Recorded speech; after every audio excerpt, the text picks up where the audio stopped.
Friday, but improving to greater than 6 miles on Friday morning.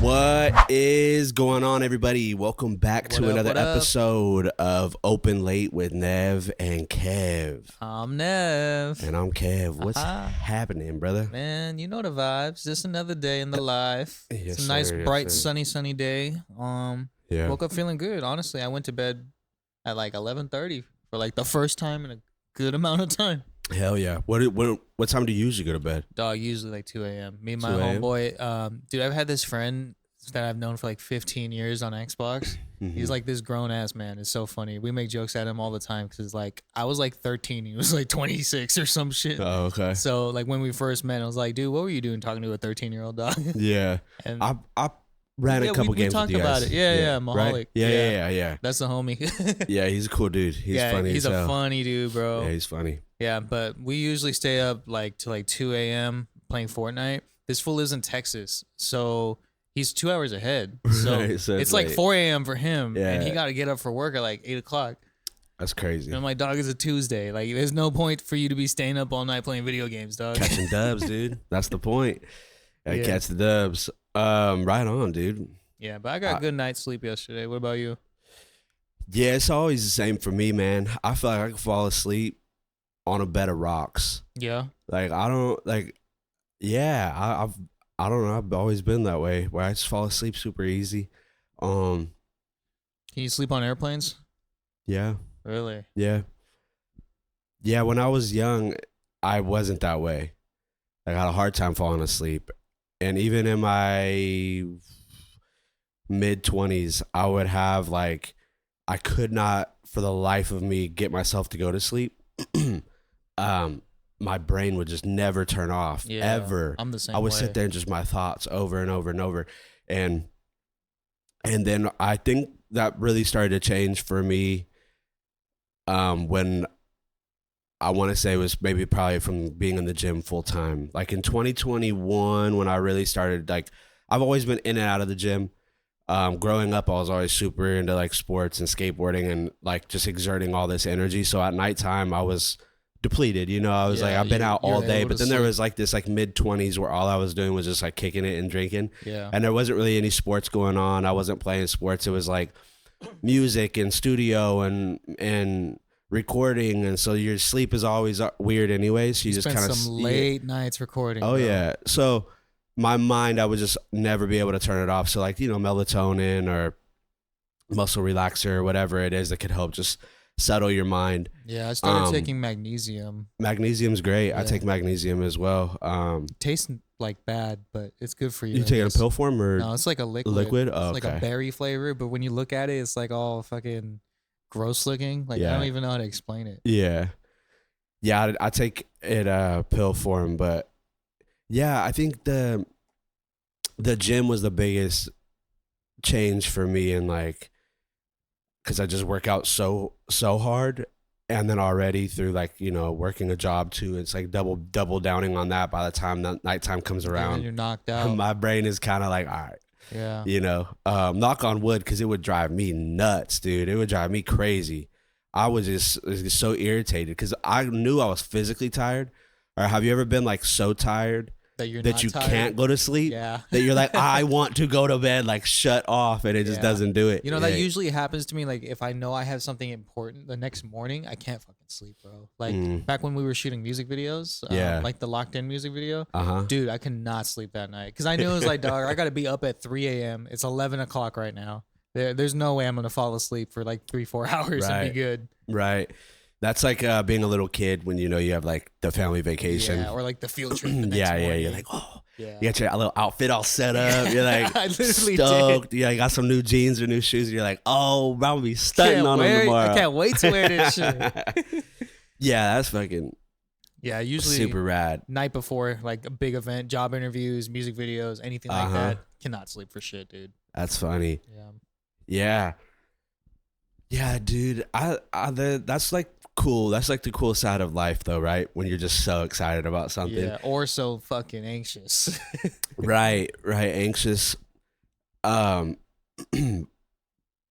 used to get anxious, I guess, slightly as a child before certain things, but I would be fine all the way up into the point. Like I would always get the feeling of like the feeling before you get in a fight, like where your body gets cold and you get like shaky, like the shivers inside, like because it's just adrenaline coursing through your it veins. really, but you're not there yet, so it's almost crippling. Like you're nervous, you know it's unavoidable, and you're like, all right, you just hope everything goes in your favor. Like that's the only way I could explain it. Like those were the first feelings that I ever felt were pertaining to like physical altercations, and then but it's not exclusive to that because it carries over into other things. Like when you're like nervous for the dentist when you're a kid, or you got to go get a shot or whatever. It's like those things didn't necessarily bother me, but those are the types of things that are usually on top of people's lists, being like, or like flying or whatever. And then I was like, I would be cool all the way up until the moment of whatever the situation was for me. And then I would feel like that. Just right before. The roller coaster right before it goes like that. And then right as it tipped, gone. Everything gone. It's like right before you're going to get on stage. Uh-huh. It's like you feel the flutters, the nervousness. Like, at least for me, like I felt it all day leading up to like showtime, It's like. See, something happened in me. You just shut it off, huh? Yeah, like our last show, which was arguably that was the biggest show that I think we both have done. Yeah. I know certainly for me. Well, we did Jomi's show. That was pretty big too. The crowd. Yeah, that was a little bit more different though, as far as like being selected by a venue that has like the whole just a vibe right off of like a main road. It's a big place. It's a notable place. Just everything that came to be to make that possible and what that stood for us, I think was like. Was what separated that from all the other shows that I've done, because I'd performed in LA before when I was 19, which was my first time ever stepping on stage and performing, and did that. And then I performed in Grass Valley, opened up for Cottonmouth Kings. That was like a big group. I've opened up for, I've said this before, I think on the pod, so not to beat a dead horse, but I've also opened up for Baby Bash's nephew and did that whole circuit and stuff on like arguably bigger stages, not as many people. Like the people that we were able to pull from Northern California to come up to LA, and the people that were in LA that came to show up, and the randos that were just like, even homies from San Diego, Wally pull up. That's sick, dude. Yeah. And that was just super rad, man. But yeah, the whole like us going to the that one studio spot to rehearse. Pirate Studios. There you go. To rehearse, like doing it, just everything felt like the way it did when you were official, yeah. So, but I didn't have nerves at all. Really? At all. Not leading up to it. I didn't have any issue falling asleep. I didn't have an issue leading up to the day. And I don't know if it's because all of my adrenaline was gone and emptied from the motorcycle accident I got in fucking 7 days before. Like I should have been the most nervous because of I was having a hard time walking. My body was in pain. I had stitches still in my lip that then I had removed. My teeth were broken, so I was like insecure about that. We had to do a pod on the stage, a pod interview on the stage before then even starting the show. So you would think that I would be like, oh fuck, but I wasn't. It was like it was shot. Yeah, like we did a whole Q&A before the show. Yeah, that's crazy. Yeah.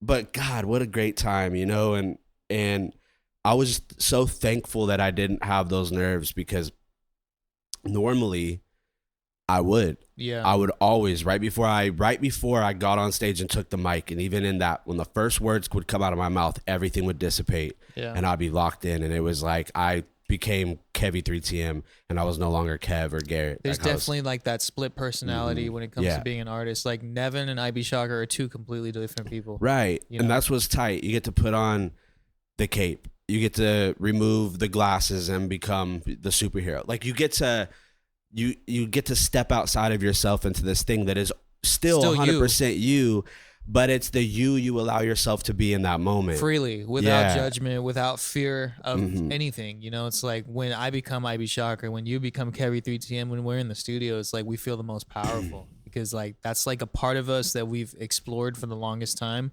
Yeah. and have honed and like worked on our craft and our skills and have become confident. And you know, that's why you were able to hop on that stage, no fear, no nothing, just Yeah. handle business. Yeah.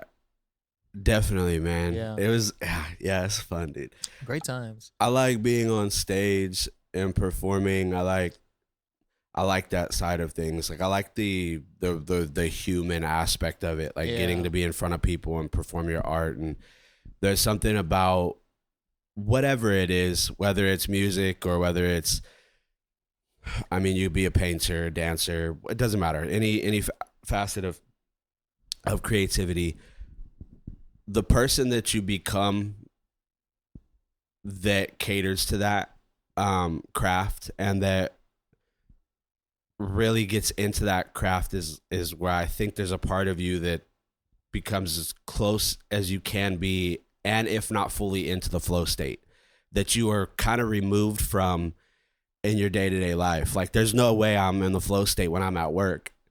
You know, there is a level of like concentration, Yeah. but that's like more staying within the parameter and the guidelines of what you were told to do and taught to do in training, Yeah. right? So you're just doing this like system that is structured by some other entity that you then formulate yourself into participating in for a common goal of what everybody else is doing it for, which is to get their paycheck and to hopefully not get hurt at work, right? Yeah. But then when you're doing music or you're doing a craft that is completely chosen by you, it feels like there is no parameter. Like I could sing on a record, whether or not I could sing or not, I still can do that because it's up to me. I set the guidelines and the boundaries and the rules in how I want to go about this beat or how I want this beat structured or how I want to write the record. So there's like this unbound sense of creativity that can disperse from yourself onto this blank canvas, which you get a new blank canvas every time. Mhm. That it's a complete, I think, breeding ground for yourself to be in that flow state. Yeah. And there's a fucking cool feeling about being there because you know it's also short-lived. And it also sometimes leaves you halfway through the record. Mhm. And then you're like, okay, I think I need to go take a little walk. Or like when we would go drive in the hills and look at all the big homes and Get inspired. and we would get inspired. And then when we would come back, it was like the battery was recharged. It was like you were able to easily, that time even more so than the first, to get back into that flow state, get back into that realm of where you feel it off the other person too. You're like, dude, we're in something cool right now. We're in a fucking rad little pocket. Yeah. You know? Making music is just so empowering, bro. It's like you walk into a studio, it's completely silent. Like it's just a room, you know? It's up to you to make the noise of the room and make the vibe of the room. And like that's the beauty of being an artist, is like it's in your control. Like everything that you create, you know, it's up to you how it comes out. And like, you know, when we were making music and stuff, like there was for sure times where I was having trouble like getting inspired. So we would take those drives in the hills. We would go down to Santa Monica or Malibu, you know, go to the beach for a bit. Or even me, like I would watch a shit ton of music videos. And like that was kind of my way to lock in, was like I would look up all the artists I like watching and watching all the music videos with the storylines that they've done and like get inspiration from that. And that would carry on into like the next thing I would write. Then me and you, we would sit down, write a whole treatment for a music video, figure out like the way to shoot it, you know, hit up the homeboy, that Cody, you know, to like direct it. You know, it was just a beautiful process going through everything back then, you know? Yeah. Yeah, man, it is. I find that I'm still able to, tap into that by the other things that I'm doing. Like even though right now, like I haven't been as like it was before, where I'm sitting and like listening to beats all day. And the last job I You had used to be up at 6 a.m. playing beats. Yeah. Yeah, I get excited about stuff, and I just want to create. And I'm like, the longer I can live in that world, the better. And like I'm a very productive person early on. Like the later that the day goes, it's like I feel like I use so much of my bandwidth early. Yeah. And I know that like I am in better service of the craft if I give like the top percentage of my battery to that thing. Because then as the day goes on, You start it's to get it's depleted. harder. Because then I'm like, oh, like I kind of want to just fuck off. Like I've told you before, like that's like I'm good at exerting energy and doing like the hard things, like, but it's like I have to know when to plug those things in, because later on it's like, dude, my brain doesn't work like that I'm just like a slave to the machine. Like that's all I want to do is be of service to that until I'm negative and I'm like exhausted and drained and don't want to partake in it anymore. So like for me, getting up early and writing when my brain is fresh and I haven't been distorted or diluted by like all the variety of bullshit that you're gonna see and go through and get the phone call you don't want to have, or like these conversations with certain people you don't really want to have, or you got to go do this and we got to go to the grocery and we got to go over here and shit, we got to do this, oh we have a meeting with this person. It's like that becomes so much of like the mid part of the day when everybody else is like doing their shit, that like later on at night, although we would still have times where we would record at night, absolutely, but I always noticed that like my best writing and clarity came when the world was most quiet. And for me, in the morning because in the morning I'm having my cup of coffee. I would literally get up before everyone. I would go walk down to Starbucks off fucking Melrose, and I would then walk back. I would have my coffee. I would sit down. I would play beats until you got up. Then I would hear you. You'd be like brushing your teeth, shower, do your thing. You would come out, make some breakfast. I've already written a song. You know, and then I'm like, hey, I rap you this song, and you're like, Jesus Christ, all right, and you're like, fuck, I guess we're gonna record this like after we eat. I'm like, all right, for sure, we would record it. So it was like that was the formula, you know, and that's why my volume was always like every day it was another song. And plus, I knew my time in LA was short lived. I was only there for 2 weeks, so I wanted to get the most out of you and push you, because you'd be like, yeah, I still need to record verses on XYZ of whatever song. I'm like, all right, let's do it. Yeah. 15 takes. Let's go again. I don't really like it. Let's go again. Yo, you could do this better. Try it this way. Okay, do that. Boom. All right, it worked. Great. Let's move on to the next thing. Hey, let's go shoot some fucking da da da da da. Hey, let's go. So it was always like I was pushing because I knew, all right, I'm only here 2 weeks. And then I gotta go back. Yeah. So I don't want to sit here and fuck off, but I also do at the same time. So then at the later time of the day when some of the best times was arguably when we weren't making music and we had known what we were accomplished because we already recorded all day, that we would sit there and we eat an edible and then you would pull up comments on videos, like funny videos and shit, and like the comments were funnier than the video. Oh dude, we would like, my stomach would hurt from laughing so hard. I remember one time you took a fucking edible and I saw you go make some ramen in the microwave or whatever. I was so toasty, bro. Stoned, dude. I still have the video for it. But like, too. Bro, this guy put cheese in his top ramen. But that's shredded, like quesadilla cheese on top of his top ramen until it melted a fucking pile of cheese. It wasn't like a fuck ton, but it was a little handful. But it was because people do that, bro. Nobody does that. Yeah. That people do like budak noodles. You put a little bit of milk. Because you cook the noodles, you drain the juice, and then you put a little bit of milk in there, and then you put cheese, and then you cook it like that on the stove, and it makes it like a creamy noodle. It's like a ramen quesadilla is what you did. But I was stoned, and I didn't drain the liquid, and I just put cheese, and then it became a big old glob of cheese. It became like fucking quick-set cement, bro. It was like a styrofoam cup of noodles. Yeah. A bunch of cheese on top. So adding cheese is not the weird thing. It was the way in which I did it, and it was chalk. The meal was not good. I was so high that I was trying to eat it in the midst of you recording me, laughing so hard, and then I was like, "Oh, this is terrible." Yeah, I gotta send you that video. I have it. I have it on my phone. Yeah, that's so funny. Yeah. But yeah, man, good times in LA, dog.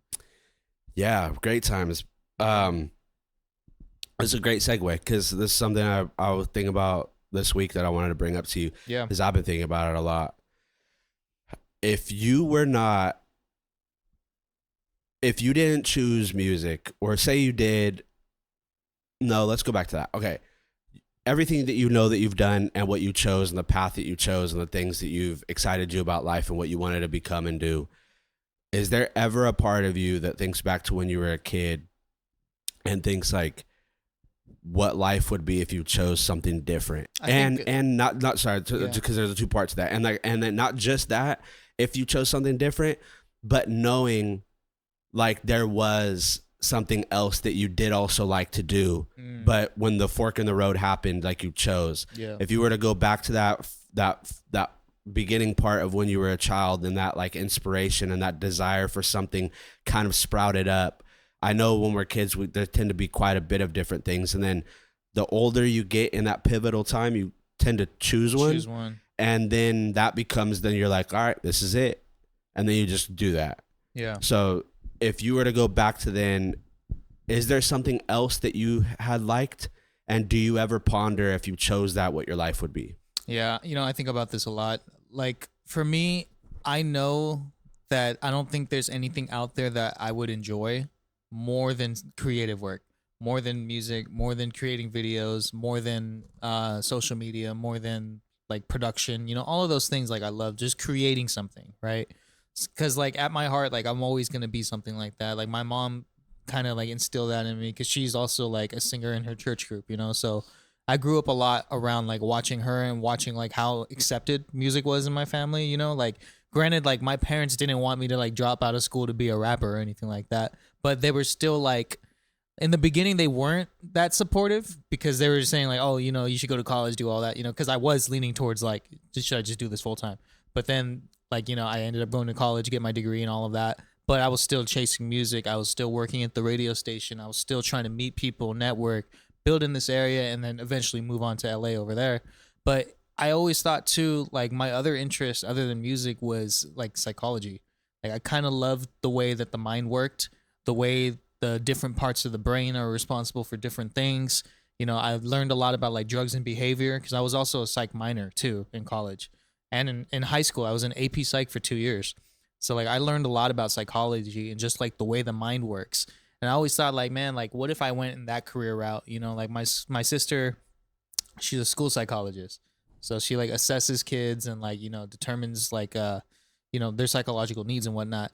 So like I didn't want to do that because like I don't think I want to work with kids. I was subbing for a couple years. I kind of know what it's like to work with kids. Not my thing. I hear that, you know, from everybody that's like patient and they love kids, and then they go sub and they're like, fuck this. Yeah. That's so funny. I hear that I from people that like are like very like kid attentive, like designed to be a parent. Yeah. It's like a common thing that they're like independently they could be sweet. And you can see like the certain students that are like troubled but have potential or this or that. And then but them as a collective. Oh my God. Chaos. And then you get waves of them all day. Like for you were in different classes, so you get different faces in different groups with different energy. And it's kind of like what I told you about being in the nightclub. Like there were nights that you can feel the vibe that tonight's gonna be a good night. You know, you could tell the energy's lifted. Like people are in a good mood. People didn't get drunk too fast. Yeah. And that was always the biggest indicator, was that you could tell when people would show up already drunk and you're like, oh, there's too many people here that showed up drunk. And then they're like, the first thing they do is get shots or an AMF and you're like, oh, tonight's going to be a rough one. Or you could just feel like an ominous energy. Like it's weird, but you could really feel it, especially from where we are because we're disconnected from the crowd. So you can... It's odd, but it's a real thing. So like to the psychological thing, I'm sure that when you get a certain class, you could just feel like, oh, these kids are chill. Like they probably just had PE before this, so they're like tired out. They're a little bit like they got it out, or it was after lunch when they're like, you know, if you get a class right before lunch, and you know they're already checked out, and you're like, ugh. Dude, like they're just being rowdy, and they're like, you could tell it's pent up, and you're like, fuck these kids, bro. Yep. Like you just I like. That's not my experience. My experience is the nightclub side, but I'm just saying from human, like the way that it is, it's in groups. It's weird how mob mentality, the group carries an aura amongst it, and they can't tell what it is because they're in it. But when you're on the outside, like you're disconnected as the teacher from that group, so you're observing, and you're like, oh, it's like. You could tell the hornet's nest is already stirred up. And then the more you poke it by being like, sit down, stop doing that. I told you 4 times, get off your phone. Like lunch is almost here. Like all I need you guys to do is just be chill for the next 45 minutes. Dude, kids love it when you get mad. Yeah. Because they love getting the attention. It's provocative. Because you have to conduct yourself a certain way so they know if they could bring you out of character, they won. And I mean, you were one of those bad kids, so you know what it is. Oh, yeah, dude. Yeah. Kev's Corner. Oh, yeah. Yeah. That was, yeah, but that teacher figured it out. Yeah. I kind of had to take the same approach too when I was teaching. Yeah, that guy figured it out. I know we had talked. I told you that story off the pod, but for those of you out there, this teacher in particular. I have beef with all my teachers. But honestly, I'm not gonna sit here and say like, oh, my teachers had it out for me. Some of them really did, but rightfully so. But you were such an asshole to them. Well, I was respectful. I didn't listen. I wasn't like F you. I never cussed at teachers or like demeaned them like that or like spit or like try to fight. None of that shit that you see like on the TV or on TikTok and whatnot. My thing was like I just didn't do good with direction but it had to make sense. Like if you tell me like, hey, like whatever in principle that like logically could make sense, I'll be like, all right. But if it didn't make sense or because I said so type of thing, I'm like, no, tell me why. Like, and then I can make sense of why that, but a lot of times teachers would do shit that wasn't justifiable. And as a kid, I had the hardest time with that because I think I grew up with my mom always explaining to me, like, and this is something I told Daisy about parenting of like one of the biggest things is like always tell the child why. Don't just say because I said so, because that's not a good answer to give somebody because you're not respecting them or their intelligence that they have what it takes to understand why it is that you're doing what you're doing. And if you don't have a reason to why it is that you're doing what you're doing, then you shouldn't be doing it and you're in the wrong. But parents and teachers use this like, because I said, because I'm the adult. It's like, that's not good enough. Yeah, authority doesn't get you anywhere these days. So like a lot of teachers would hide behind that and they would just do that and they would make you do shit that didn't make sense. So I would fight back on it. I would push back on it. And also too, like I had ADD. I didn't have medication for it. I was off and on that throughout my life because my mom didn't want me taking Adderall as a child, which thankfully so because it made me a zombie. I already have issues with gaining weight because of my CF, and then putting you on a diet, like a nutritional suppressant deficit, like Adderall, where it makes you not want to eat.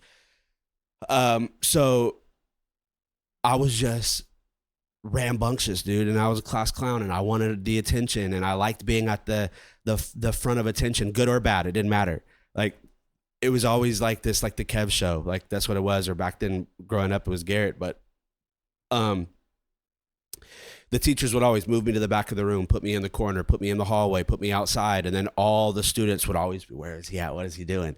And so the teachers would never win, so they would send me to the office, and then it was just this constant thing. They would take my desk and turn it around and make me face the wall. They would take my desk and chair away and make me stand the entire class. Isn't it wild? Like back then, like those types of punishments were allowed. Like I feel like today, if you made a kid do that, like face the wall and stand there for like 20 minutes, that's like cruel and unusual. In fourth grade, I was so bad, like I was just such a problem for teachers that the fucking principal came to my class and said, walk to my desk.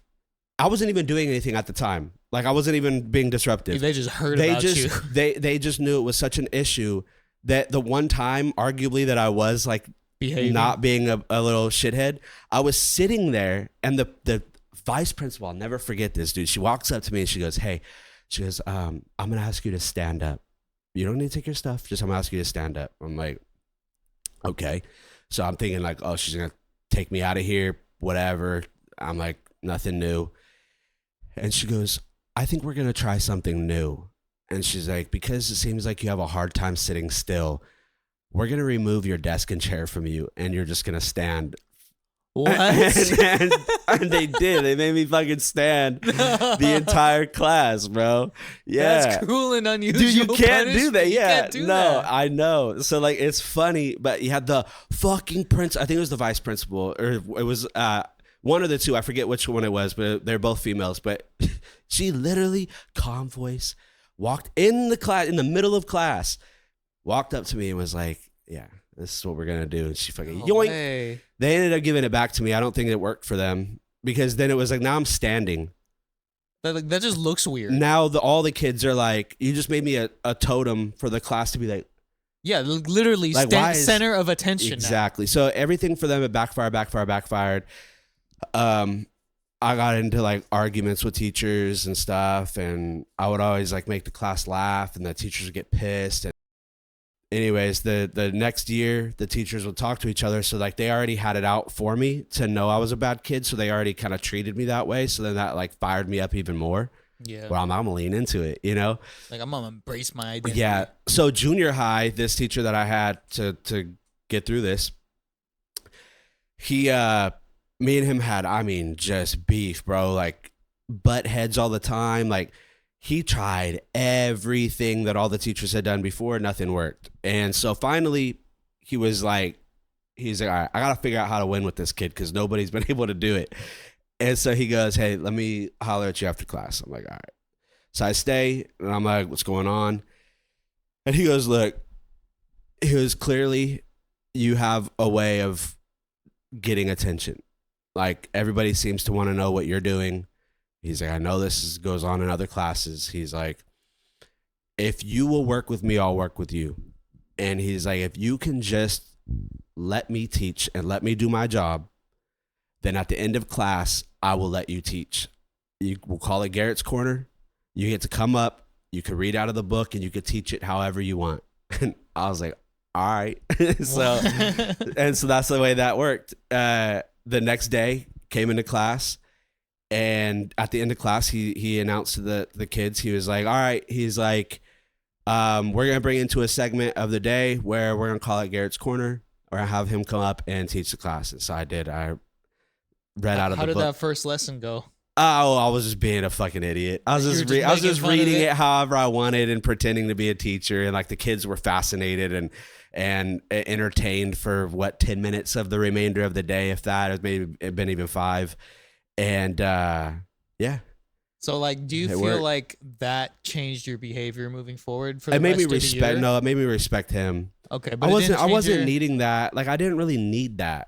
The thing. I think it was just me against them, and I knew that. And so therefore it was like every time I went into class, it was a battle for attention, and it was a battle against the teacher. And that's what it was. I was so removed from the curriculum of not giving a shit and like being like, this is all dumb. Like I just never made sense to me. Like I knew how to read. I knew how to write. I was really good at writing at a young age. Like I was an intelligent kid. And I think that's what annoyed some of the teachers. They would see my work and like my penmanship and be like, hey, this kid fucking gets it. But like, why? Like, we just can't get him to change his behavior. And it was just because that's the way I was wired, dude. I was always like that. I was defiant. It was the way I wanted to do it. Like, if it didn't make sense to me, I pushed back on it. I would never bent the knee and bowed to the teacher and be like, because you're an adult, I'll do what you say. It's like, no, if it could be reasonable and it makes sense, then absolutely. And I didn't go out of my way to be disrespectful. It's just the way my brain was. So going from like a child, like displaying that sort of like behavior where you didn't really want to engage with what the teachers were telling you to do and you didn't want to be told what to do. Like, how do you think that translates now into your adult life now that you're working a job for, say, like an employer? There's a sense of authority. Of course. You know, so how do you think that translates now into the workforce, having grown up being a kid like that? It's something I struggled with all the way up to now.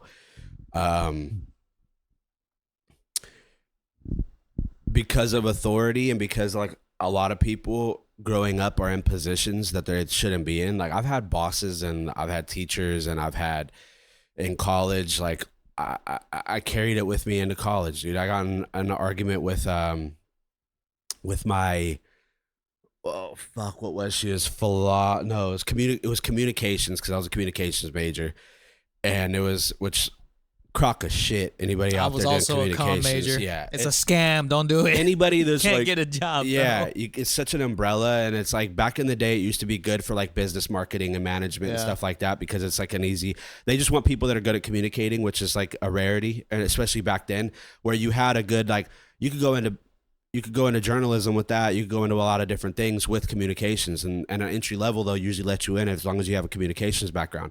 Now that's beside the point. They don't give a fuck. They don't care what background you got. Like, no one can get a job these days. So it was short lived. I only went for 2 years, and then I dropped out and I never went back.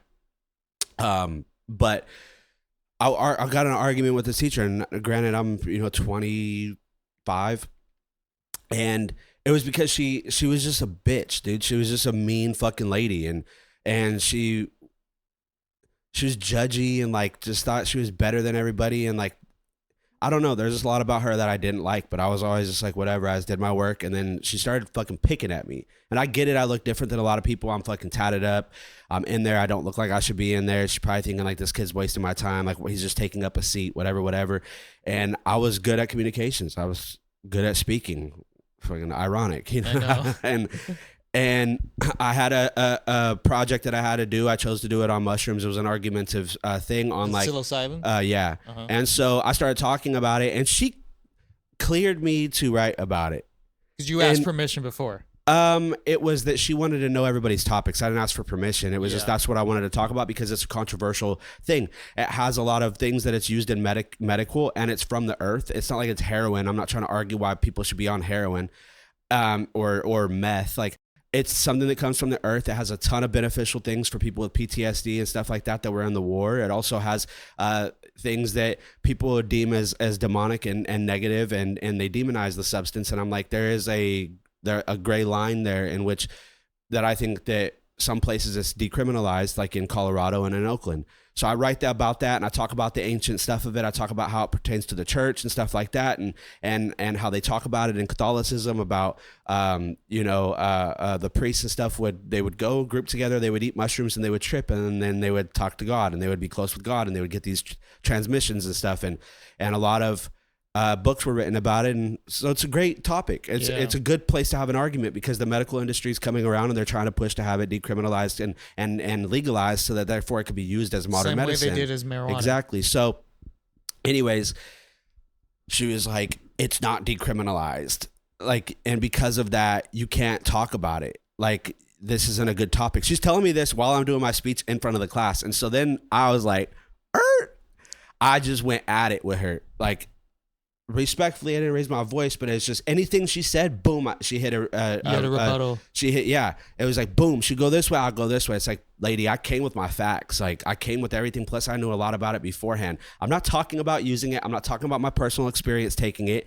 I'm talking about literally the medical benefits that it can have, and where people that are in a professional place are trying to take it to because of what it could do to help people. It's not about using it as a party drug. That's not what I'm talking about. I'm talking about how the spiritual elements that it has and how it's been used in these areas, whatever. We go at it for a while, and she gets irritated. She comes up and she grabs my shoulder. She can't touch you.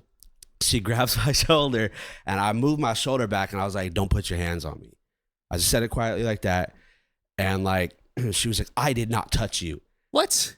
She was like, and I was like, "You just put your hands on me." I was like, "Don't touch me."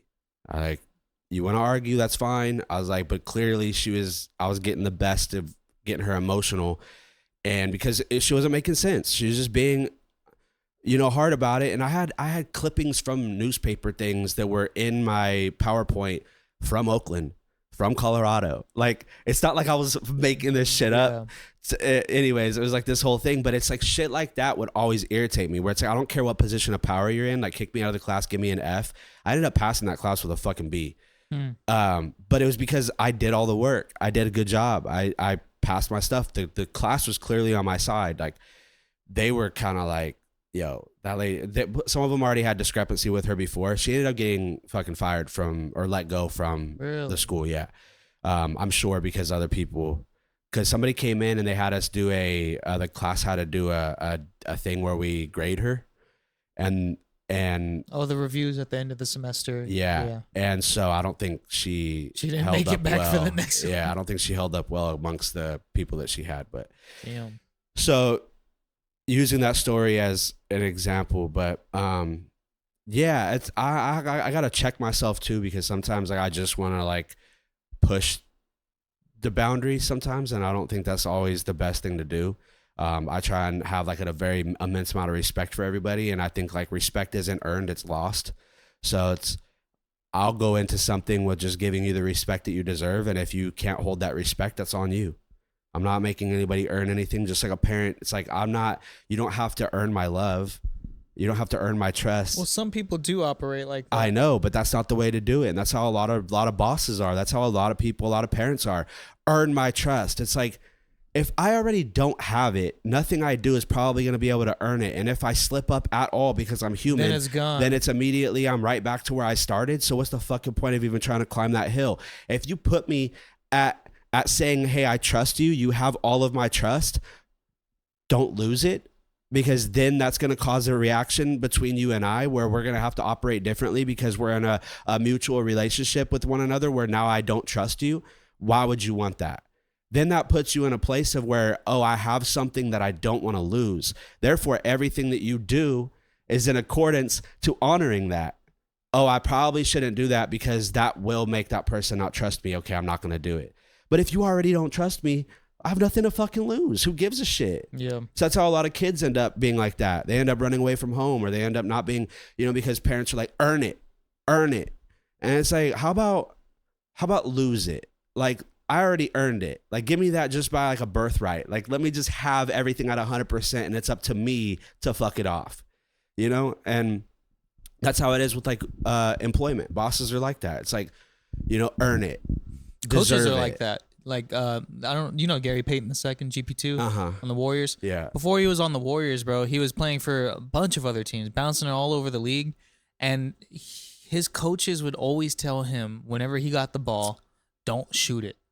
You know what that does to a player mentally? Your coaches are telling you, if you're open, don't shoot it, pass it. Yeah. And then because of that, he had to work on other areas of his game, like defense. Defense became his main thing. He's like, all right, if coach won't let me shoot, I'm going to defend the fuck out of this ball. I'm going to make sure the other person can't score. Became an elite guard, elite defensive player.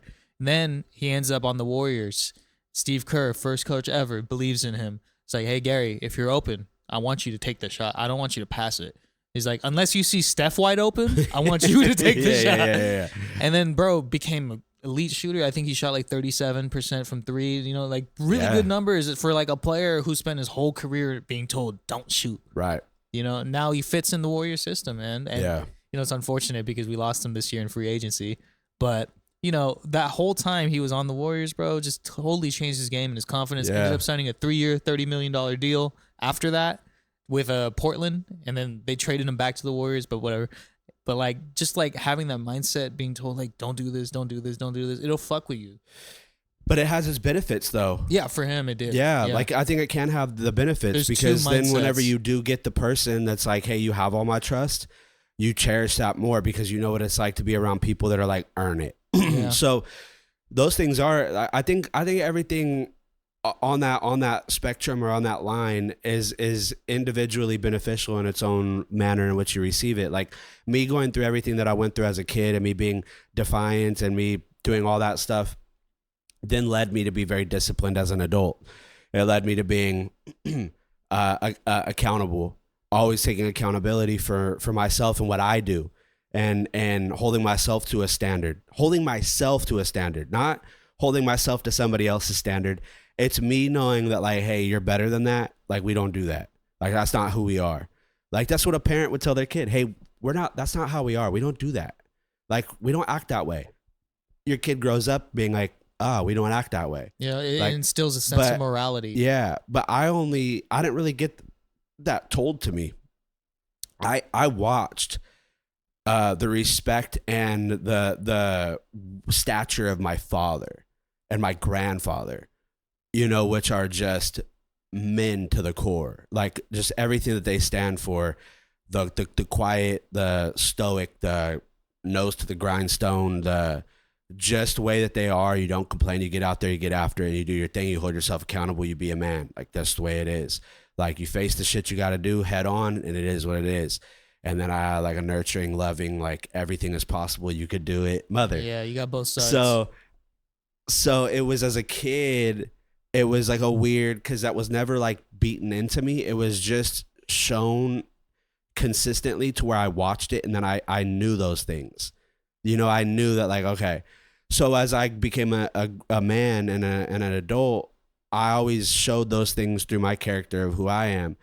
And so the more discipline I've gathered throughout my life, then it got easier and it got better. And now where I'm in a career that's like also like there's a lot of things that like I don't agree with sometimes, or I'm like that doesn't make sense to me. But then I'm not as like I'll go to war on anything as a kid. I didn't give a fuck what it was. I'll go to war 10 times out of 10. Show me an 11, we'll do that too. Like now I'm like protecting my energy, I think, a little more, and realizing that like no matter what I do or what I say, it's not going to change the outcome of the thing, but it could put me in a bad position. So I'm just like, it's really not that big a deal.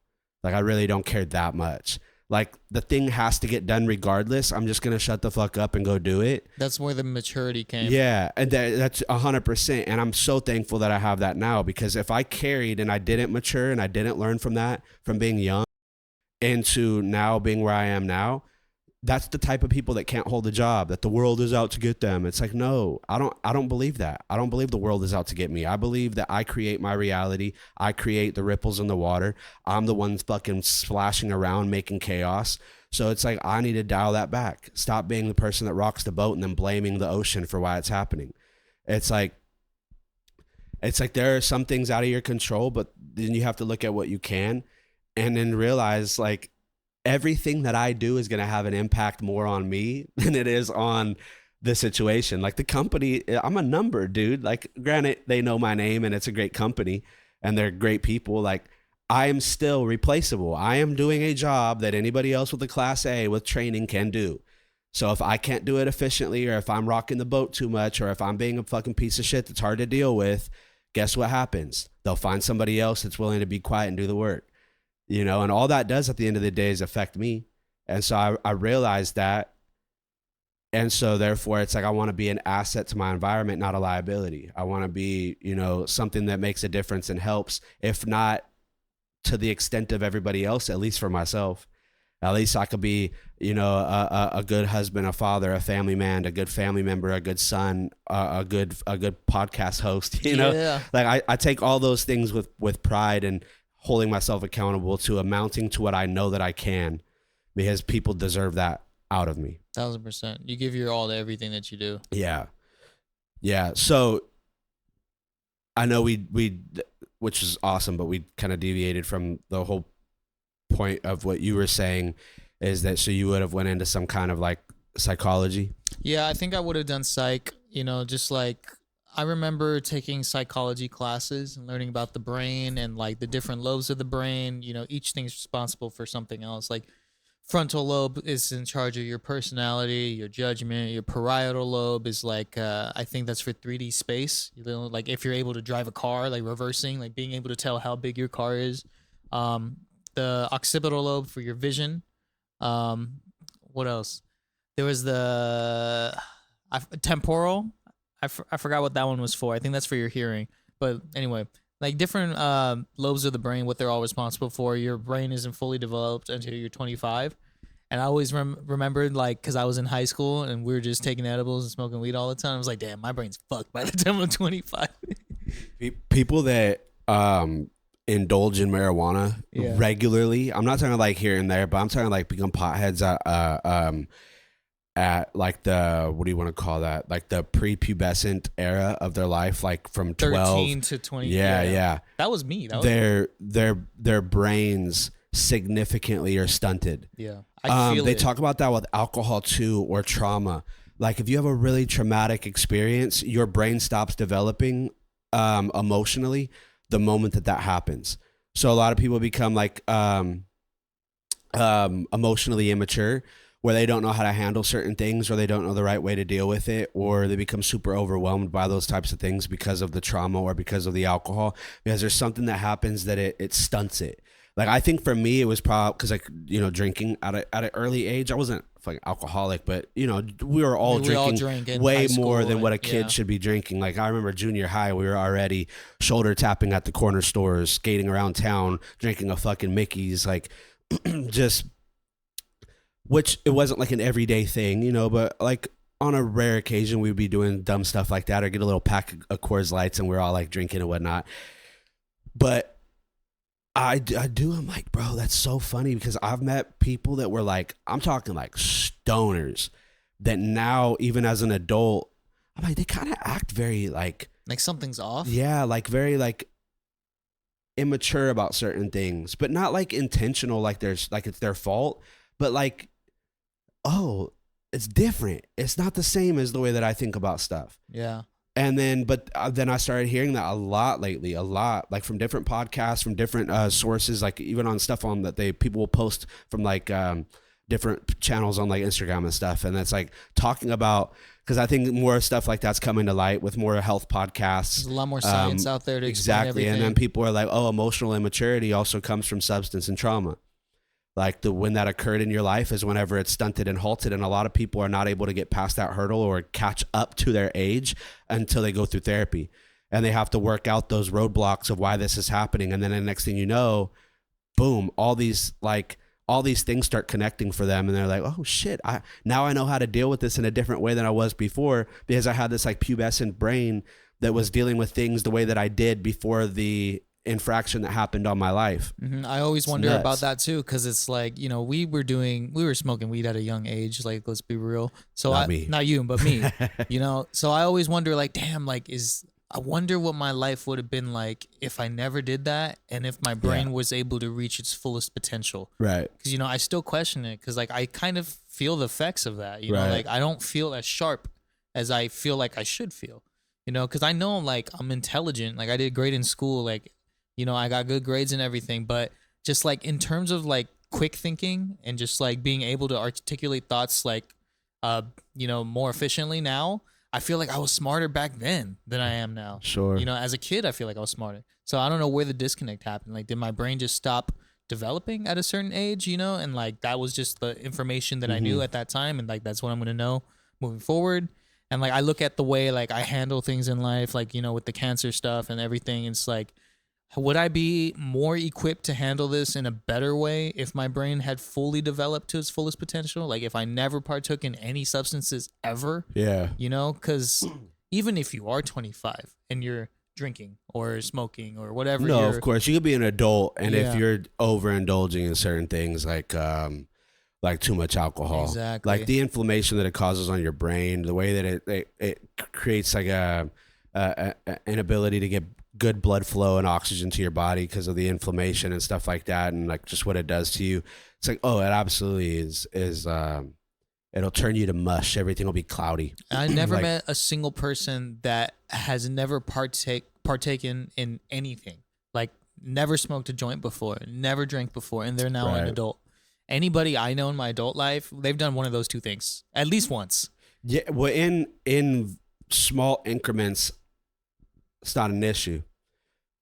You know, I don't think that that's going to do anything to hinder your abilities to think of your full capacity and stuff like that, because especially like marijuana being from the earth and having medicinal properties to it, like in some people, it helps them become a better thinker and a better problem solver, and it works well for them. For me, it doesn't. I'm not good with marijuana. I'm super nicotine sensitive as well. Like I've tried doing a Zen, and never done nicotine. I get so like my knees and everything shake. Like I feel weak, like I'm gonna fall to the floor, and I get sweaty and just like dry heavy. It's a terrible feeling, but I'm super nicotine sensitive. I've done 6s, and I felt like I was like, oh no, like it's terrible.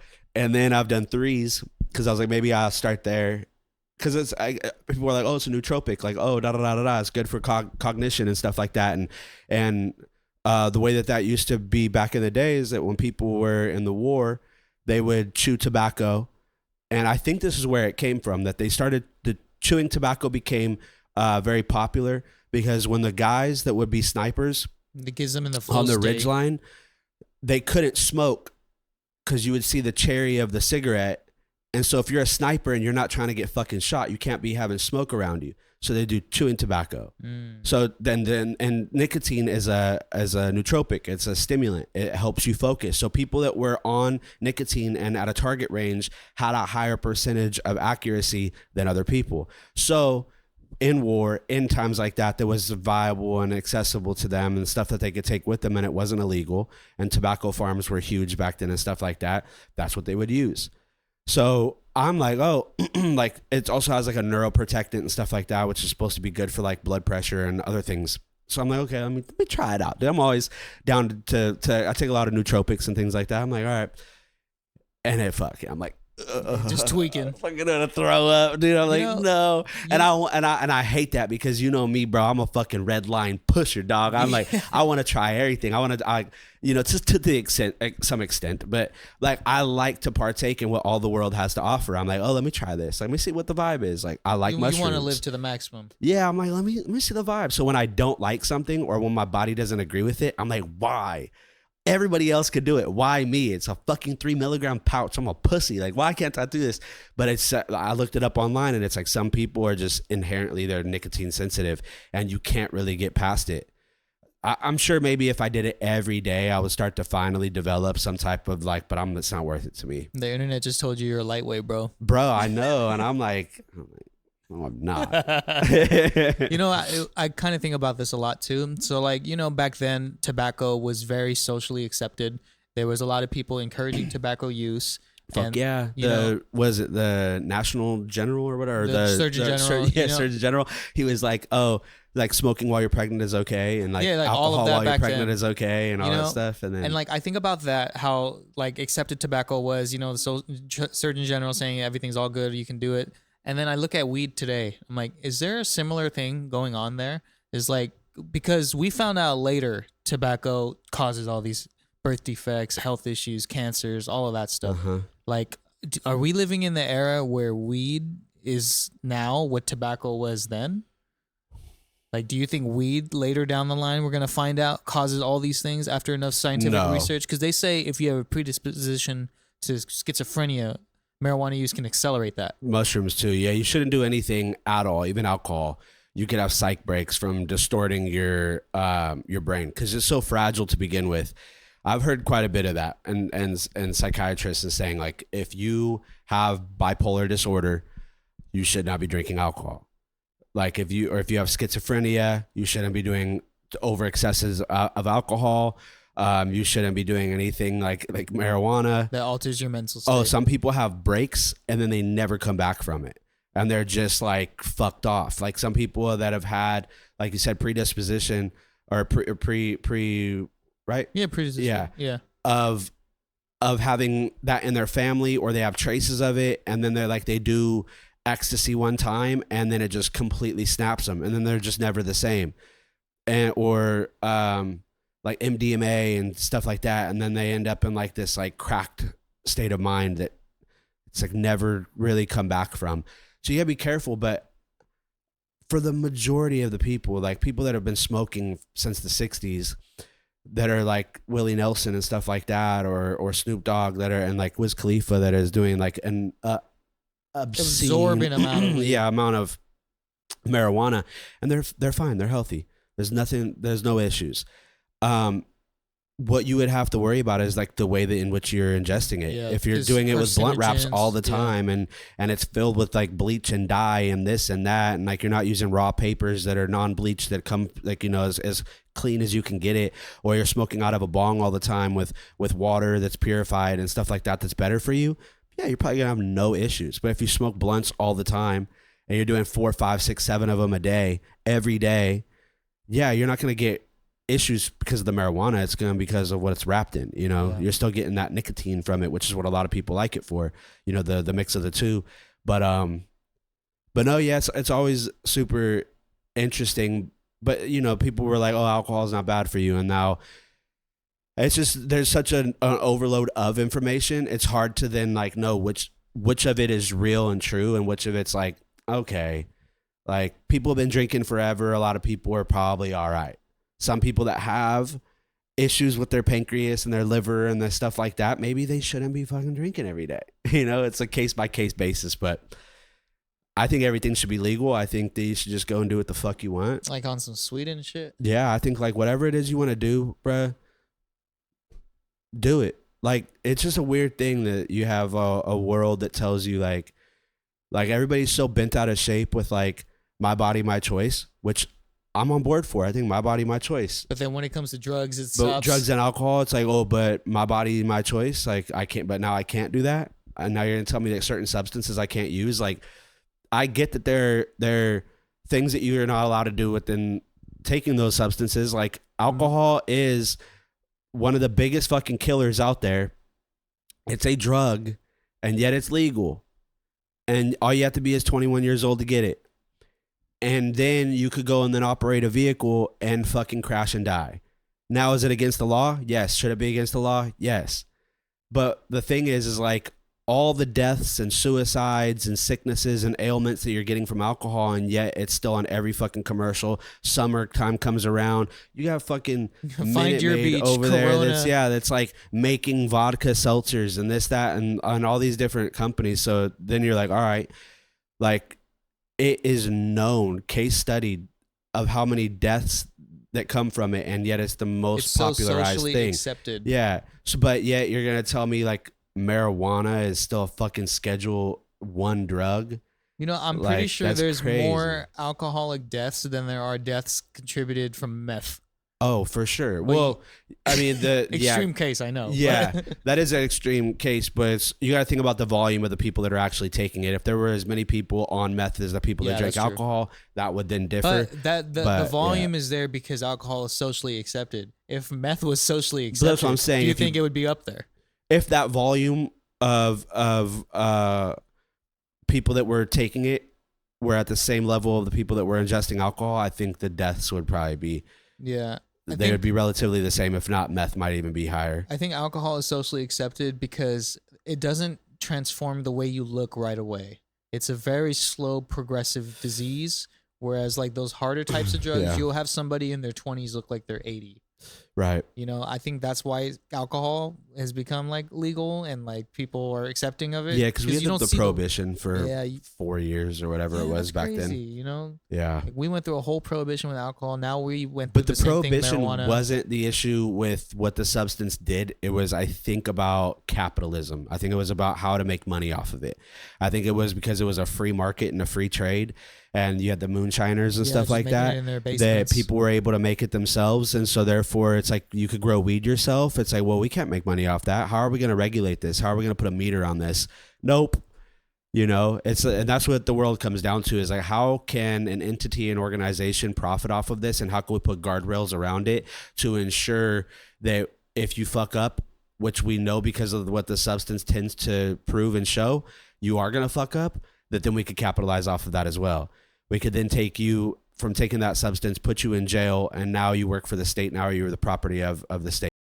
So it all seems that it has like these systems in place in which, like, you know, marijuana has been super profitable for people to get, you know, free work for incarceration and stuff like that, and get people off of the streets that, you know, just because of color and things of that nature. And it's all a ploy, and, you know, to have it as a Schedule I is crazy. Yeah, that's It's- like up there with It's meth. crazy. It's insane. But, you know, what are you gonna do? Yeah, it's always interesting though to circle back around to that topic of like what you would be if things were different, because I've been giving that a lot of thought. And when I was young, I'd lived two different what feels like lives, because like I grew up in the country in Newman. You know, my grandparents lived there. My mother lived there her whole life. You know, my grandparents their whole life. Portuguese family, you know, just blue collar, normal, like this. They have their little property, you know. My grandfather built this house. Like I have such all my fundamental years of growing up, like even when I got older, and like all my buddies would be like, hey, we're gonna go to a party this weekend. I'm like, I'm going to my grandparents. Like that was just where I like to go. I like to go sit out there and like watch the sun go down in the countryside, and you don't hear anything but fucking crickets. And in the morning you hear the roosters crow, and I would be riding dirt bikes, like riding my quad, going hunting with my grandfather, going to what he would call the farmer's market, where he'd put me on the back of his quad when I was young. He would drive me out to like the fields, and we would go steal tomatoes and corn for dinner. And he would call it going to the farmer's market. And then we'd go home, and my grandma would be whipping up dinner, and then we'd give her the corn. She'd shuck the corn, and then make that for dinner, and the tomatoes. And it was like farm to table. That was my growing up experience on that side. Someone else's farm to table. Yeah. And that experience was 100% like my upbringing, but then at the same time, on equal parts, I grew up in the fucking hood. Yeah, In that's series, like gang shit, like people getting shot, like a dude got fucking blasted in front of my house whenever I was a kid, and then his body was dumped in Turlock, and then it was publicized the next day. So it was like I got knives pulled out on me. I had people with me that weren't with me, but like in like the vicinity that pulled out guns. Like I was also like selling pot as a fucking 12-year-old, like because somebody had a cousin that had a bunch of shake, and we'd baggy it up after school and go fucking da da da da da to make some money so we could go get chips and soda while we skateboard all day. Like that was also, I'm like this country boy that's also in the hood, and and that's why I think I became a chameleon. Like I could dress like this one day, and then I could dress wearing Dickies and Vans and a tall tee and a fucking backward hat and not look any different. I don't look like I'm out of place. But then I could then wear what I normally wear, which is what I'm most comfortable in, which is like a t-shirt, jeans, and my boots. Yeah. So I feel like you were able to see all types of environments. That's why you're able to fit into all types of environments now. It made me being able to get around a hell of a lot easier, because I understood like how to service a gun and how to go hunt and go fishing and tie a line. And then I also know how to do all that other shit. You know what I mean? Like, bruh, I was fucking, how old was I? 14, I think. Or no. There is a story when I was 14, but no, this I was a little older. I was driving. I had my car, and one of my homies that was selling was like, hey, I'm going to get out of it for a while because I think things are heating up. He lived a block over from me, but that block, a lot of druggies were on, and they would be selling out of their garage and shit. And so he was like, I kind of need to cool out, because he lived with his grandma, but his mom and dad were in and out. Like they were there, then they weren't there. So it was like, we were all just a bunch of like, I don't know, whatever, like trailer park kids that didn't live in a trailer park. You know what I mean? It was like just this is just the way that it was. And it felt so normal, but we would go there and we would kick it. He would get his grandma's like what's left on the EBT card. We would get snacks and shit like that. Like that's the kind of like life that we lived in. It was like super fun, and we just did whatever. But point being is that he was slanging. He was like, hey, I'm about to like dish off my stuff. Like, do you want to take over? I'll get you with my connect, whatever. He lives out in the town over from us. I won't say the town, because I don't know what they still do out there, even though it's been a lot of time. But just to keep it neutral, it was one town over connected to us that you could take back roads to get to stay off of the main road. And he was like, I'll take you out there when I go to re-up, and I'll just swap you over. So I'm like, all right, bet. So I go over there with him, straight up trap house. Like we go in there, like dudes fucking got their shit on them. Yep. Whatever. He bags us up. He then I shake hands. Whatever. I'm gonna be doing my thing. I was in a Toyota 4Runner, and in the very back of it, you could lift up the floor, and there was a little compartment For the tire. No, it wasn't for the tire. It was like a weird compartment that wasn't meant to be used for anything. It was just a divvy in the vehicle, but it was like closed off, and you couldn't see it even underneath the carpet. And then you would pick something else up. It was just weird. It was an old vehicle. It was an 87 or something like that. I think it was an 87. Anyways, that's where I would for storing drugs. Yeah, so I would get the jar, a mason jar filled with everything. I'll put it in there, and then I would go. And so in this town, there was no police station. So they would only have sheriffs, and the sheriffs would go, they would go around, then they'd be gone for a number of hours, and they would do their round, and they'd be gone. So he would let me know, hey, it's clear. I would then drive in, get the stuff, and then I'll drive out before the sheriffs would come back around. So I did that for a while. You know, first time I went with my boy, and then after that, I started going by myself. So they would check you when you go there, whatever, because it was like a huge type deal. So I'd been slinging through him for a while, barely making any money. I was just making enough as a kid to put gas in my tank and to go get some shit from time to time. It wasn't like life-changing stuff, because I wasn't willing to up it. I then learned, and I'm young, I learned how to check adults as a kid, as a young adult, I should say. I was a kid. Because of how the way people were. Like, bro, I had to like bang this dude's line, call his wife because he was like not pulling up, and then like she checked him, and then then she got the money and pulled up on me to pay me. That's crazy. Like, and I would, because I had to like, if I was a bitch, or if I wasn't willing to stand on my 10 about stuff, people would do that because I'm young. So I was like, like, I know where you live. I'll pull up on you. Like, I'm like, because I gotta then give this money back to people that don't fuck around.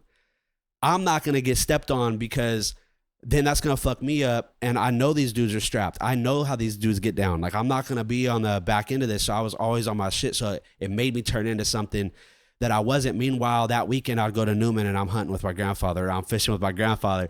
You know what I'm saying? Then I come back. So I was like in these two different worlds.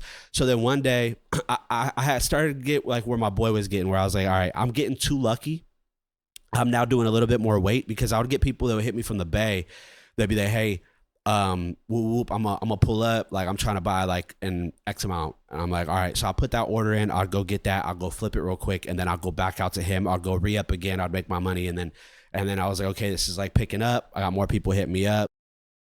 Then people started hitting me a little bit later. And I'm like, bro, like, I can't be doing this. Like, I can't be pulling up out of my house in the middle of the night. Like, I'm not doing that. Yeah. Like, I wasn't in school. I was on independent study. So during the day, I'd be jarring stuff up, bagging it up, while I'm home. I'll be doing my packets for Did schoolwork. your mom know you were doing all of this? I don't know. Really? Yeah. So you never told her about it? She never saw you bagging anything up? Or saw you missing classes or school or whatever? I was on independent study. Well, like missing homework assignments? I wasn't missing homework assignments. Okay. I did all my packets. I graduated high school 3 months early because I got all my credits. Flex. Yeah. So I just didn't want to be in school. I was in the studio at my boy's house around the corner from where I lived. So I was in there every day. And then I would go home. I would baggy up my shit. I'll get it all ready. I would then go down the road from my crib, and I would then flip, come back, go back to the studio. Then later, whenever I was done for the day, off of the amount that I had that evening, I would then go back out. So I had a system. I did that shit for a while. I started to notice it ramped up. One time he called me up. He said, hey, I need you to do me a favor. I'll plug you on a little extra tree, but I need you to do a run for me. And I was like, all right. And I was with my homie that had initially connected me with him. And we go there, and he pulls me in the kitchen, and he pulls out of the cupboard this fucking, brick, dog. Just a big old, like, not huge, but it was pretty fucking big, wrapped in tinfoil. And he like pulls it out, puts it on the counter. He has like a little like chisel kind of deal, straight fucking coke, dude, like just a gang of it. And he chisels it off, weighs it out. He's like, wraps it up. He's like, hey, I need you to deliver this for me. And I was like, all right. And I'm young. This is my first time really being around it. I'd never done it. And I was like, all right, like whatever. I'm not going to say no. Like, I'm already here. He got me here. That's why he didn't tell me till I got here for a reason. Damn. So when I went back, I put everything in the back of my truck, and I was like, all right. You delivered the whole brick? No. What he chiseled off and weighed out is what I ended up delivering. And I delivered it on the block that my boy lived on to a dude in his garage. And I didn't know who it was. He just told me the address. He said, that's where you're going to deliver it. My boy was like, oh, that's like right by my crib, whatever. I walk into the garage. It's like a tweaker dude. I'm like, hey, bro, like I get the money, give him the thing. Then whenever I go and finish off my shit, I go and then take that money to him along with what I owed him for everything else, whatever. And yeah, so that was on the way home. When I did that, I made up in my mind, I was like, all right, I'm out. Because if I open the door to this now, he's going to be like, it's just going to increase from here. Now, then it's a lot more money. You could make a gang more money doing it. And then the money's enticing. And it's like, all right, I'm already doing tree out of the crib. I ain't going to bring some yayo into my mom's crib. Like, I can't do that. And I'm young. I understood that I was getting so lucky by going back and forth, and I wasn't getting pinched, that if I did, it's like my life would be over. My grandparents would be so disappointed in me. Like, I just was like, all right, I got to get out. And so I did. And I dished all my stuff off. He just let you leave? Yeah, it wasn't like I was just a plug making him some quick money off his tree. Just he had so much other enterprises going on with like coke and this, that, and the third and all this other stuff that I was just a runner. I was just doing my thing to make some money. But he very much could have just like threatened you to stay there. Yeah, You yeah. know, But he some was, dealers won't let you leave like that. yeah, no, I think if I would have got further into it, maybe like if I started dealing with, I know when he started kind of opening up that door to see what I would do and how much I would do. I know that like once he increased my amount and then he was like, yeah, you can flip this, da da da, whatever. I'll go and handle that. Then I'll bring it back. He'd be like, all right, shit, like you moving it quick. Like here's a little more. I'll throw a little extra on top, just like, you know, plug me just so I can make a little extra money. So it was like building this rapport. He was cool with me, whatever. And then when it started to get into like the powder, I was like, all right, like I'm out. So it was cool. It wasn't no thing at all. I was just like, whatever. Never tapped in with him again, and that was that. Wow. And then when people would hit me up, I'll just let them know, like, I'm out. I'm not the plug no more, whatever. And then that was it. But it's just funny. It's funny thinking back that, you know, I lived two of those worlds. But yeah, if I wasn't, I always think like because when I was real little and I lived in Newman whenever I was young, because my mom lived down the road. They had my mom and my pops before they split, had a crib literally right down the street from my grandparents that's in the country. So it's like right outside the city limits, which is just not housing development out there or anything like that. So whatever. I used to want to be a cowboy. First thing that I wore was a cowboy hat, cowboy boots, and my little buckle. So how do cowboys make money? Is that like a job? Yeah, you could get into like the rodeo, you know, like riding horses, you know, bull riding, which is I think what I would have done. Is that like an entertainment type thing? Oh, Like, yeah. people pay money to come see you do that? Oh, Like, yeah. That's the way you make your money as a Oh, yeah. cowboy? Oh yeah. Because I always just heard the term cowboy and I just think of dude that Well, lives in the country. I didn't No, think of it that as a profession. You can be a cowboy that's like a rancher where you're like a farmhand. You could do that. Driving posts, doing things like that, you know, herding cattle. You could do all those kinds of things if you want to be like a rancher type cowboy. But then there's like, you know, then there's bull riding, horse riding, like Broncos where they try and buck you off, and like bull riding and stuff like that, which I was fascinated with as a kid. That's all I watched. Would you ever go to Spain and run with the bulls? No. I also don't agree with that. They torture it, dude. They Yeah. fucking prod it and poke at it, and they try and get it mean and get it mad, and then they dance around, and I don't fuck with any of that stuff. Like I'm big on like respecting animals, and I get like the cowboy and stuff like that. Like you are getting the bull riled up and you're riding it, but you're not stabbing it and fucking gouging at it and stuff. And they do a lot of stuff in Spain where they like do different things where like they kill the bull, and it's like Shit. all this different stuff. It depends on what part of the world you're in, but I get it's a culture thing, and to them they're not doing anything wrong. It's just a part of their culture, but it's not something I'm interested in.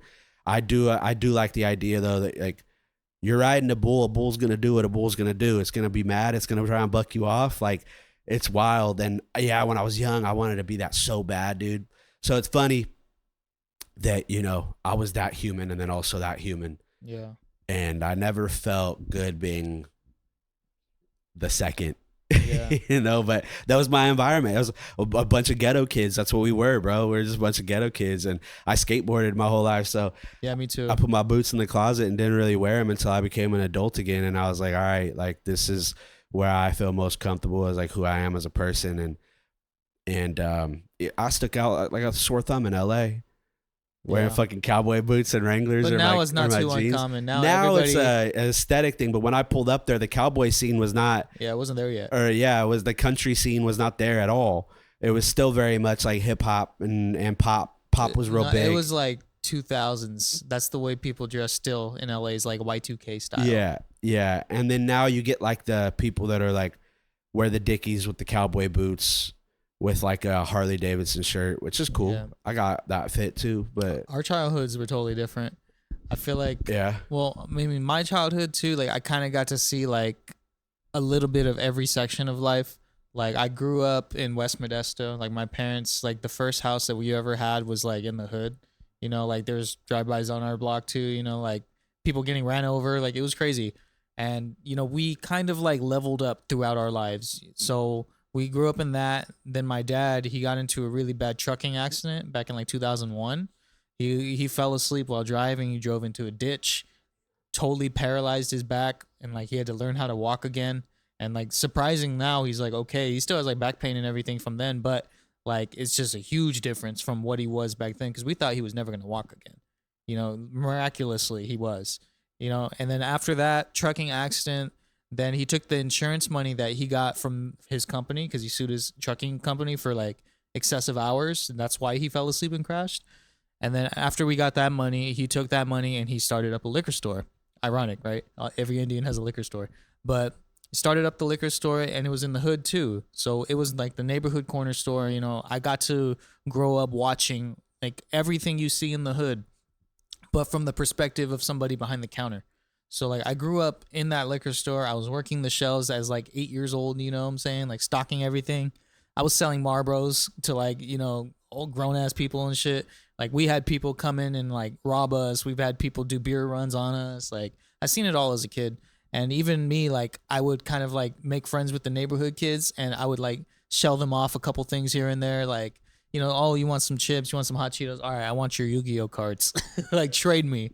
So like I would get Yu-Gi-Oh cards from them, Pokemon cards from them, like Pokemon games, like the Game Boy games. And like my dad was always hella cool. Like he had a system where like if you didn't have the money to pay for something, like granted it is the hood, a lot of people didn't have the money.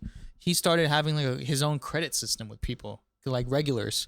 And like he would make it so it's like, all right, you don't got the money to pay for your stuff today. I'm going to write down what you got.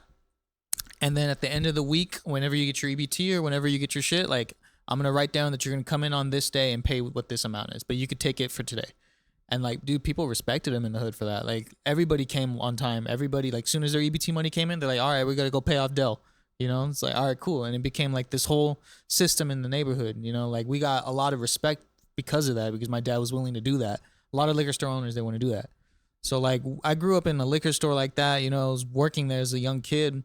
And then after that phase of our life, my parents, like from the liquor store, we were making okay money. It was around like 2008. And then my parents started to feel like a little bit adventurous and started doing some Monopoly shit. We're like, all right, let's go get some rental houses, you know, like let's buy all these properties. At one point in time, bro, we had 4 houses. Damn. And like my parents were just renting them out to people. And then 2008 happened. Recession, economy crashed, market went down. My parents went completely bankrupt. We lost every house we had. We lost the liquor store, couldn't pay any of it. And we had no money left. All we had was like, I think like 30 grand in our account. And my sister had just turned 18. The house that we were living in, we couldn't afford because we bought it for like $630 at the time. It was valued at like $150 now. So we couldn't afford the payment no more. So we had to sell that house. My sister just turned 18. This house that we're currently in today, it was miraculous that my sister just turned 18 because my parents went bankrupt. They didn't have credit to buy another house. So we were about to be homeless. But since my sister just turned 18, they were able to get a house under her name. So they took the money that we had left, the 20 grand that we had left to our name, put it under her name, and it made it a down payment on this house. And that's how we ended up in this house. Damn. So it's like, it's weird because it's like, I saw like every bit of life, bro, starting from like the hood to like, you know, owning a business and then making some money, investing it, trying to be adventurous, be a capitalist, and then losing everything. Right. You know, and then now we're at a plateau, you know? Yeah. So it's interesting, man. Our lives are like different in a way, but also like I kind of grew up seeing a lot of the stuff that, you know, you live. I just didn't participate in it, you know what I'm saying? Yeah. You'd be better for it. Yeah. Anyways. Yeah. It's all stupid shit, dude. Looking back at it, it's like I wouldn't change anything, but I mean, God. I can't believe I've been arrested a handful of times. I've never got booked. I've always got let go. I've never done time. I've always been super lucky. Either that or I always played it smart too. Like I was very street smart. Like I was very, very like calculated on everything. I didn't move stupid. I didn't talk about shit. I didn't glorify shit. I didn't text about shit. I was just always on my P's and Q's. I knew how to be cool about it. And I seen some of my homies that just talk too fucking much get robbed. I had or flex too hard. That's what I'm saying. Pull up with their shit in their backpack to the park.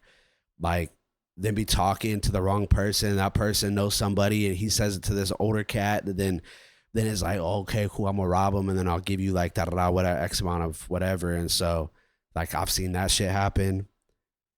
And I was like, bro, ain't gonna be me. And then also too, like I just didn't want to be a disappointment, man. I would have been so bummed if I got caught and like my family gotta like know about that. Like, and And so I was like, yeah, it was short lived for me. Dabbling in and out of it over the course of like, you know, years and shit like that here and there. But yeah, it's a trip, dude. It's wild. You know, I was thankful I never got pinched. Yeah, honestly. Because that's a bummer. But so what are we into it for right now, pal? Pretty long, bro. About an hour and a half, probably. Okay. Yeah. Yeah, we go ahead and put I think that's a good place to end. Talk about some stories. Yeah, man. A little bit of life stories, adolescence, formative years, you know what I'm saying? Like all of those things we went through. That's why we are the way we are. Yes, sir. Yes, sir. Shit. Well, until next week, this will be the next one that comes out for y'all out there. What episode is this? 11 or 12? 11. 11? Okay. Yeah, this is 11. So, anyways, appreciate y'all. For those of you that stayed for the pod, hope you guys enjoyed it. Yeah, a little bit of stories. It was a nice convo, and as always, man, I enjoy the time getting to kick back and shoot the shit with you and talk to y'all. So for sure, man. Appreciate All y'all for tapping in, showing all the love. You know, I appreciate the DMs and the comments and everything. You know, like a lot of the same people have been supporting us, so it's always good to see some familiar faces. So absolutely, love you guys. Y'all the real ones, man. And we'll catch you on the flip. Peace. Gone.